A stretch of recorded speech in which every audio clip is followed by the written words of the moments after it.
By end of this video, you will be able to create your own shopping website page like this, where you will be able to sell your products. You can show a list of products, and your customer, they can check out this product, they can make a payment, and you can accept the payments from your customers, from your site user, directly via this online payment gateway, and the money will get credited into your account. So there are various payment methods like the card, UPI, QR, net banking, wallets. In this video, I'm going to tell you all of those methods, how you can integrate this awesome payment gateway in your Angular application, and you can start generating money. So let's get started.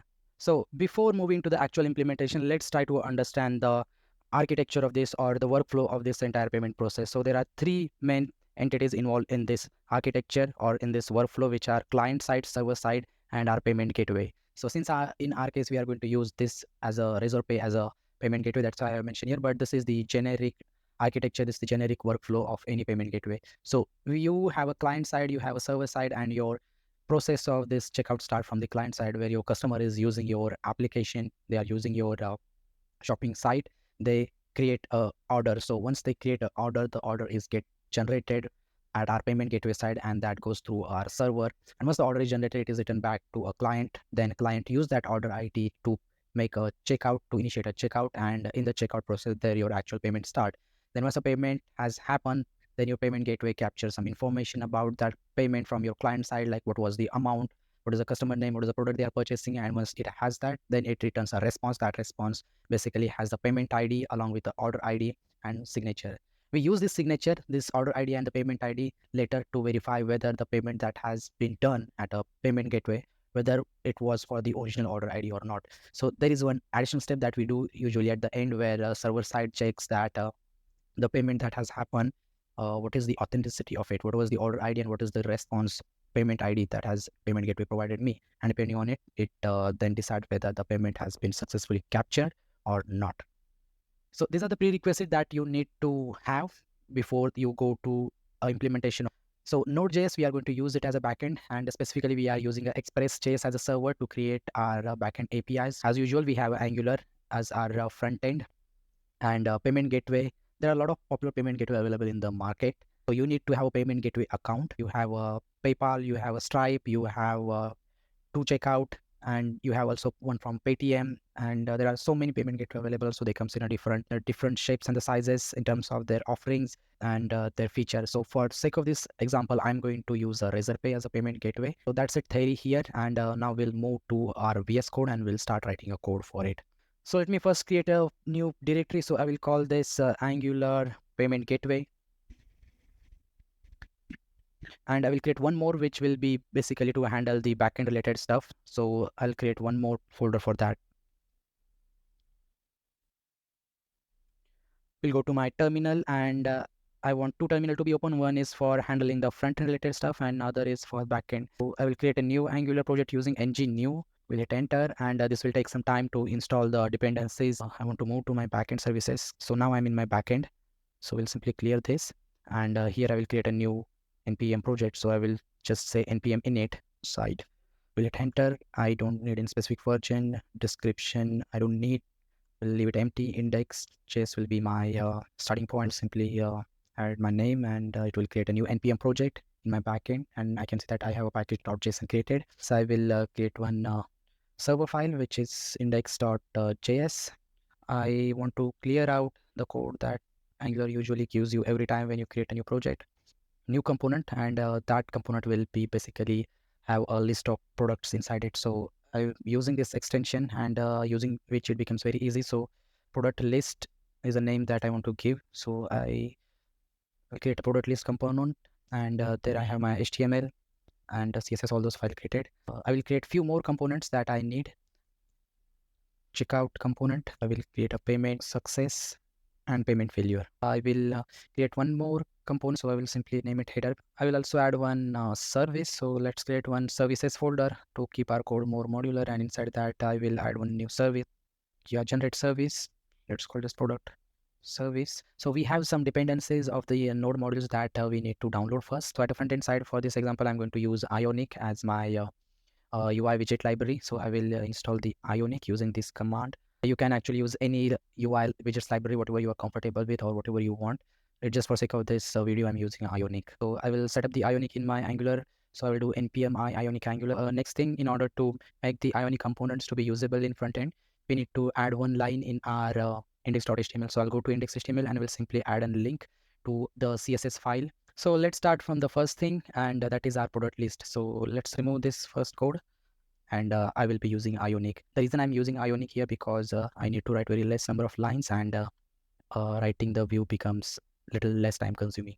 Okay, so let's start by adding the header, and inside the header I'm going to show a product list as just a title. So don't worry about the source code. I have provided the link of my GitHub repository where this source code of this example is present, so you can refer the description section. Then I will create a ion content, which is basically to holding some section on the UI, and I'm using this grid. And inside, if you're familiar with the grid concept, we need to have the rows and columns. So inside this grid, I will create one row that will be for my product row and one column. So in the column, I will specify that on the medium devices, I want 6 column to be used, and on the larger screens, I want 4 column to be used, and the total column size is of 12. And I have this to be repeated for every product. So I have put the ng for as a directive. Having this column, I will put my card inside that column, and which is my product card. There I'm going to primarily show an image of a product, title of a product, and then other details like the price and the description. And at the end, I'm going to provide the 2 buttons there, which is add to cart and buy now. And I can see that there is an error which is pretty valid here, and that must be that ion header is not a known element. And for that, we need to import the ionic module in our app modules. Ionic module like this, and we'll initialize this with the for root. And I need to import the ionic module at the top. So with this, I have the ionic module set up, and that error must be gone now. So I will go to a component TS and we'll write a code for the buy now, add to cart, and for fetching the product list. So first I will create one object products, and that will be of type product. I have to define that in my model. So I will simply create new folder, namely models here, and inside that I will define the type for this product. So I will write a constructor, and I want a product service to be used. Inside my ng on init, I want to call a get product. So inside my get products, I will call a get products method, which is present in my service. And in the once I receive a response, that response I'm going to assign to the products. That products will be rendered here in my cart. I also need add to cart method. Add to cart method will get called once my user clicks on the add to cart button, and similarly buy now button, there is a buy now method. So for add to cart, I will simply implement this and not going to write a carting logic. And inside of buy now, my order creation part starts. So I will call the create order, which basically generates a new order ID at a backend side.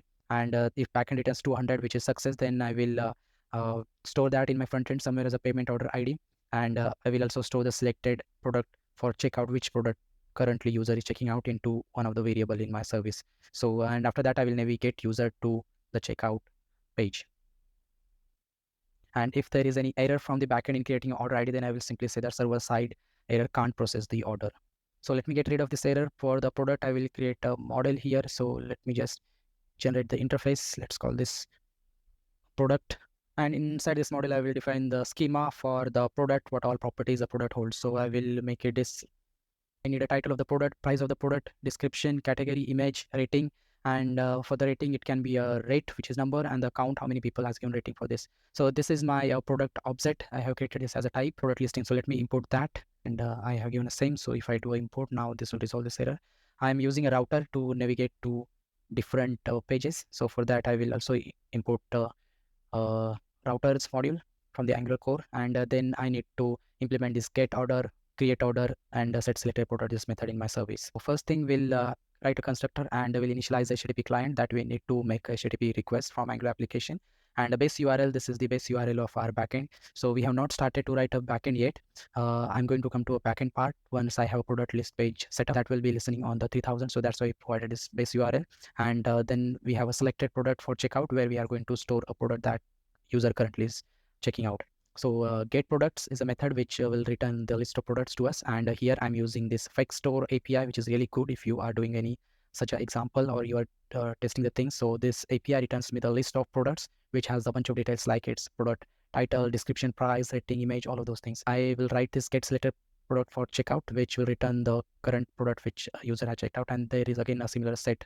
So these are the getter setter method just for your product check out the product which user currently is interested in. I have a create order. So as I was talking, you need to create an order before you move to actual checkout. So once user click on a buy now, at the time we create an order, and here the request goes to a backend, and if we have to send that request to a backend, we need to provide these two essential things to a backend, which are product name and the amount. What is the product name and what is the amount? And on the basis of it, then order is created. So this create payment order, this is the API that we are going to write in our backend soon. Let me get rid of this import error. I will import a product and the observable from the RxJS HTTP client.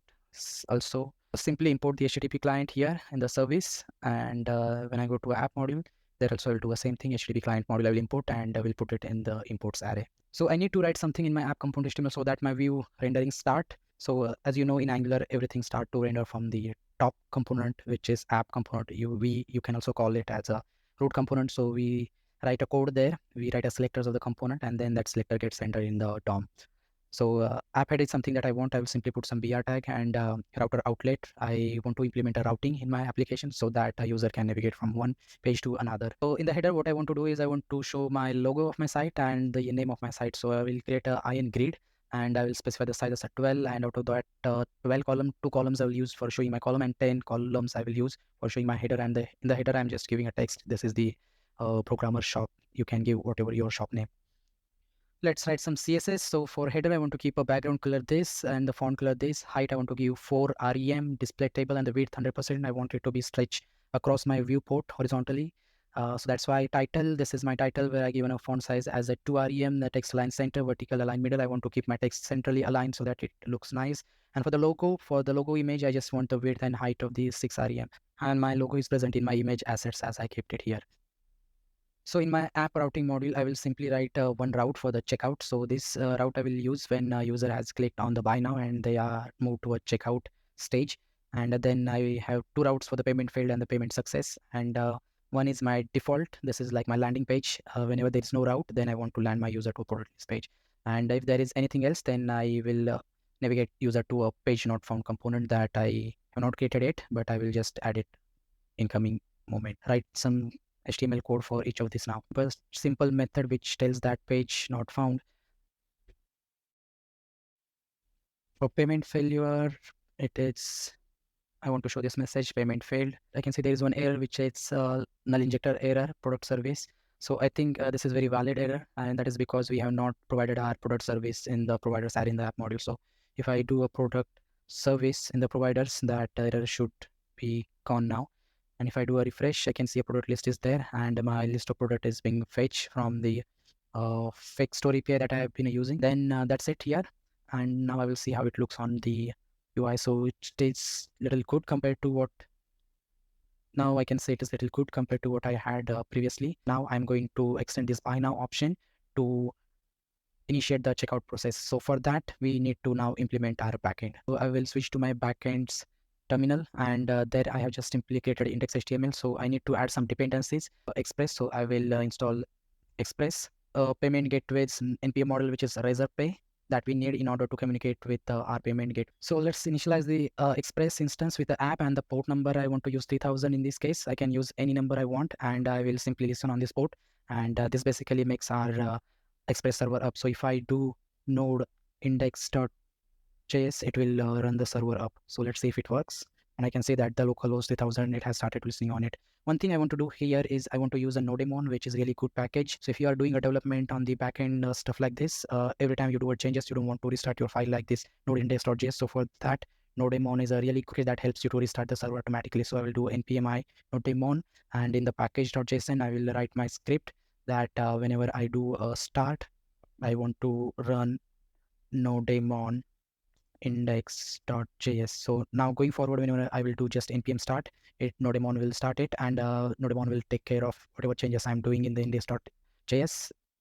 One thing you will observe when you are doing development on your local instance, you get this creepy error for the cors. So to avoid the cors error, you need to do some setup. So there is one cors library that you can use, and simply put app.use cors in your Express server so that it handles the cors related configuration and you don't get a cors error. So this is not required if you are deploying your application on the actual production or anywhere else except the local host. Then you will not get this cors error. You may get, it depends on the network, but in majority of the cases, if you get a cors error, then you can get rid of this using this cors instance. So Razorpay requires Razorpay, and I will create instance of it. And this instance need 2 things: key ID and the key secret. Now, from where to get this key ID and key secret? So for that, you need to log into your Razorpay's account, And if you go to the site, I will provide the URL of this link. So if you go here,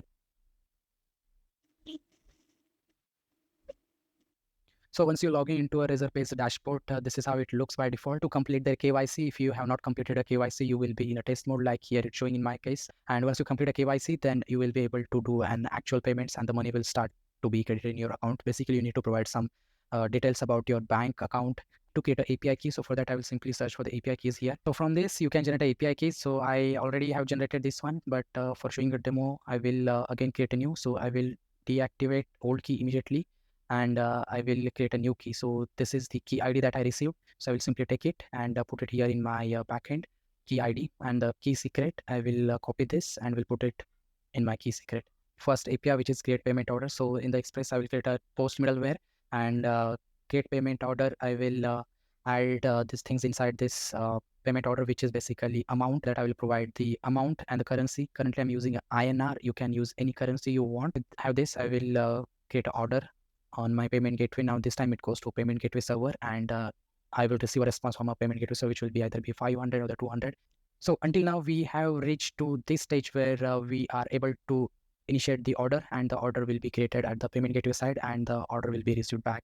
So we have reached till this point. Now we want to write a code inside our front end, initiate the checkout process. Please show a button which is pay now, and on click of it, I want to handle the payment. Whenever user will click on a buy now option in the product list, so once they click on it, I will go to a buy now, and in the buy now, I am navigating user to checkout page, and in the URL, I'm passing the order ID that we have generated. Will want to read here in my checkout so that I can make a payment to what order ID has been generated. I mean, you have to ensure your user make a payment for what they have ordered. Read this param payment order ID from the URL param, and then listen to selected product.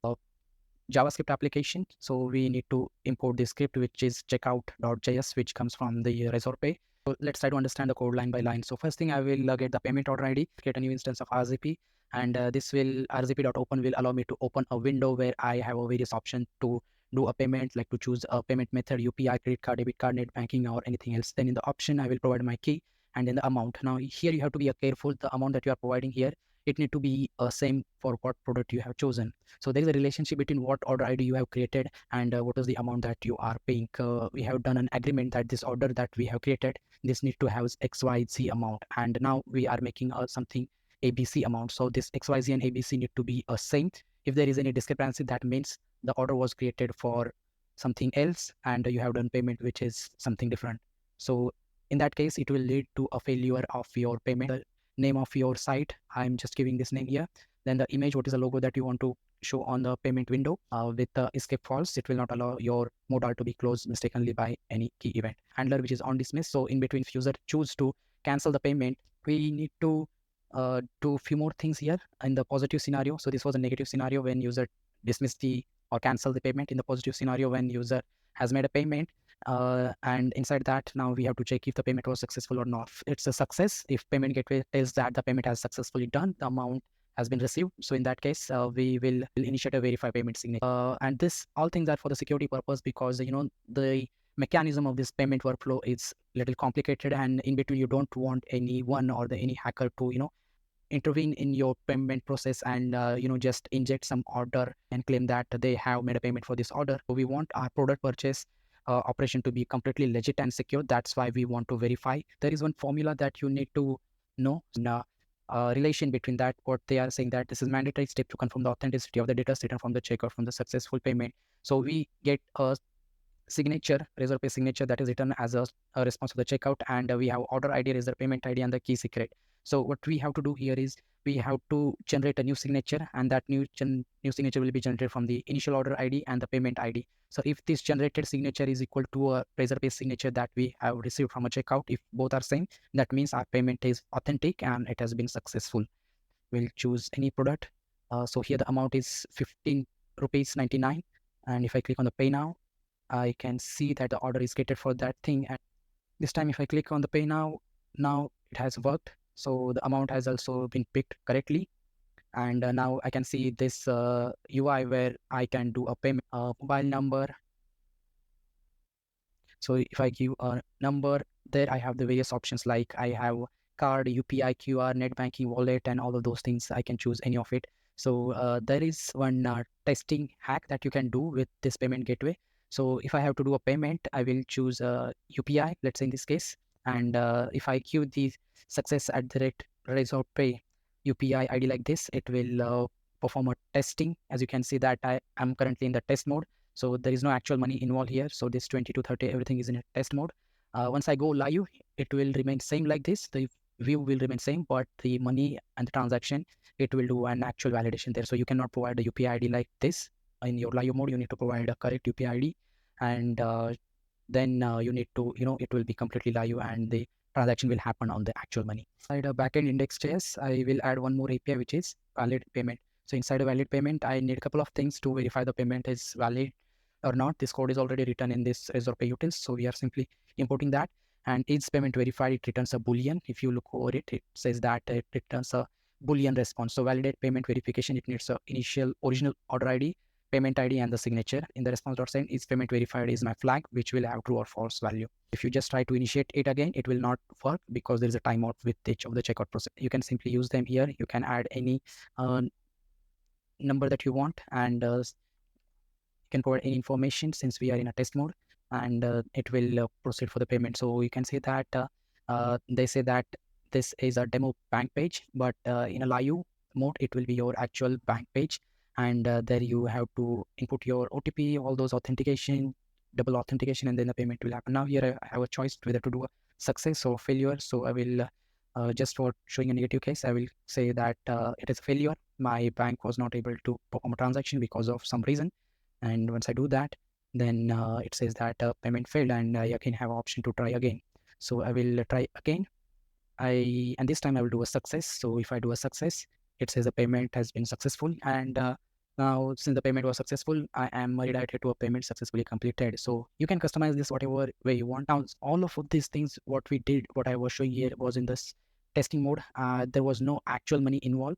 So if you have to go to a live, there are some checklist that you need to perform. So code wise, you are all good. So whatever things we wrote, all of those things are going to work in your application, and we wrote them in a secure way. Remember, in case of the payment gateways, the payment process, this is very sensitive and the critical part of your application. You don't want to keep any loopholes or any backdoors open, so that attacker will try to perform some malicious action. We want it to be attack tolerant. So write your code in a secure way. Don't expose your secret key directly via your front-end application. That's why we have involved our backend here. All of our secret key are present on the backend. So this is very critical. So when the transaction is failed because of any error, then it says failed. But when it is successfully verified, then it says a capture. So and there are some charges that you also need to idea about. You can go to pricing page of the any payment gateway and understand that how they charge. Usually those charges are the very less and very marginal. Okay, so time to wrap up. That's all for this video. The main intention of this video was to tell you how to integrate a payment gateway in your Angular application. And again, to remind, all of the source code is present on my GitHub repository, and the link is present down in the description of this video. So don't forget to check out the code. You can directly clone it, extend to write your own custom Shopify application. If you find this video helpful, don't forget to like, share, and subscribe to our channel. Thank you for watching.